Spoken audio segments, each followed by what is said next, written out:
EWS certificate নিয়ে না বিরাট confusion. Sir আমার সার্টিফিকেট ওই সময়ের, আমারটা এই সময়ের, আমাকে মেসেজ করো, ফোন করো। আমি বলি না দেখে বলবো না। কেন বলি না দেখে বলবো না?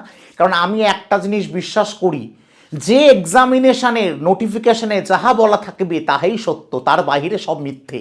কারণ বিভিন্ন নোটিফিকেশনে বিভিন্ন রকম ক্রাইটেরিয়া থাকে, আর ওই ক্রাইটেরিয়া অনুযায়ী এক্সাম হয়, তার বাইরে কিছু হলে তুমি লড়াই করতে পারো। তাহলে পরিষ্কার বুঝে নাও তোমাদের যাদের কাছে ইডব্লিউএস সার্টিফিকেট আছে সেগুলো ভ্যালিড কিনা বা নতুন করে করতে হবে কিনা পরিষ্কার বুঝে নাও। এর বাইরে আর কিচ্ছু নয়, নোটিফিকেশন যা বলছে আমি পুরো ক্ল্যারিফাই করব তোমাদেরকে।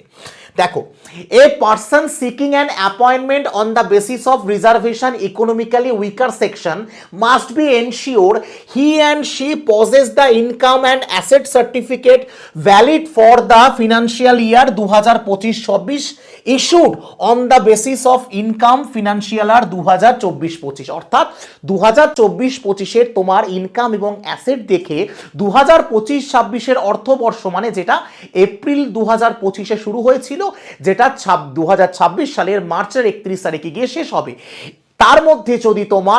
তার মধ্যে এই ডিউরেশনের মধ্যে যদি তোমার ইডব্লিউএস সার্টিফিকেট থাকে তাহলে ওটাই ভ্যালিড। স্যার ডকুমেন্ট ভেরিফিকেশন নতুন না লাগবে না, এটাই লাগবে, নোটিফিকেশন এটা বলেছে।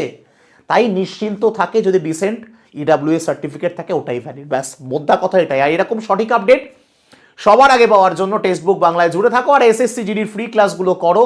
আর এবারে কিন্তু লড়াইটা কিন্তু বেশ কঠিন, ভ্যাকেন্সি কম, আর আমরা তো আছি তোমাদের জন্য। জয় হিন্দ।